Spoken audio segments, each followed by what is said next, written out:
We're here in Sydney with Heroes for Hire. How you guys going? How you going, man? Good. How are you? Very well. We're sitting in the shade. It's a little cool, nice wintry day.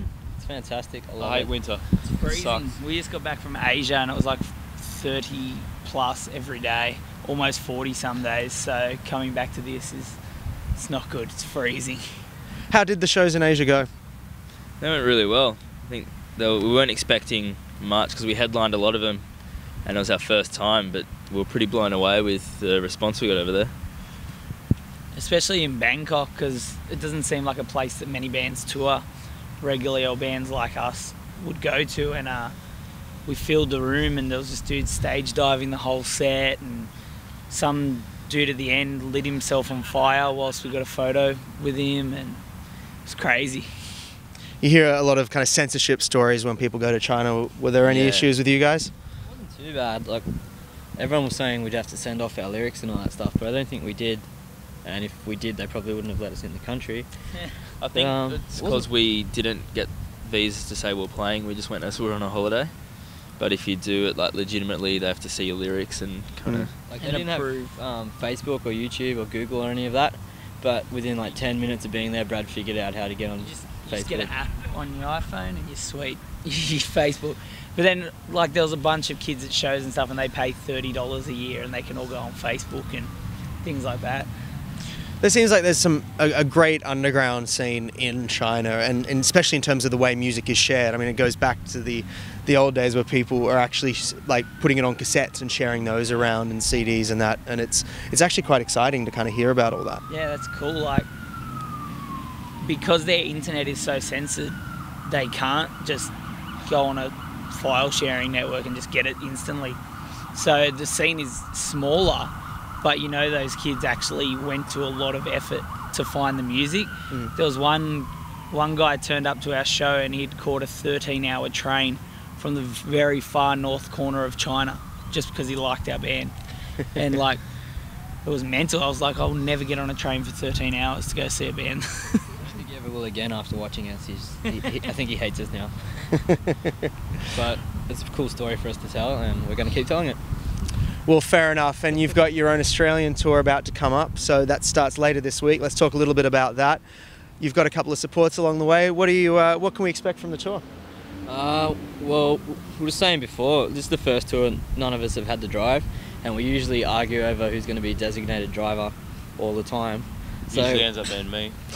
So we'll probably be partying for 100% of it.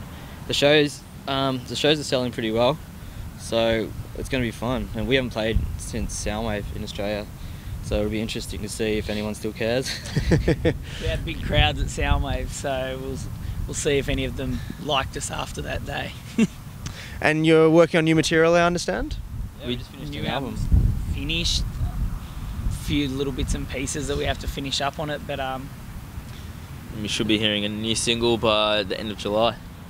Doing it, but Steve Klein from New Found Glory actually produced the album too, so if it sucks, blame him. it's his fault. You can dislike New Found Glory as well if our album sucks.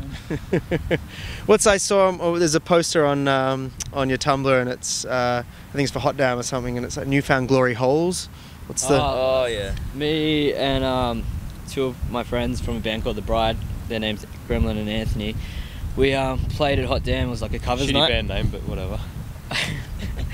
We did the Mark, Tom and Travis show from Blink, and that was probably one of the best shows I've ever played. Kids were just going mental. One of the most fun shows I've ever been to at Hot Damn.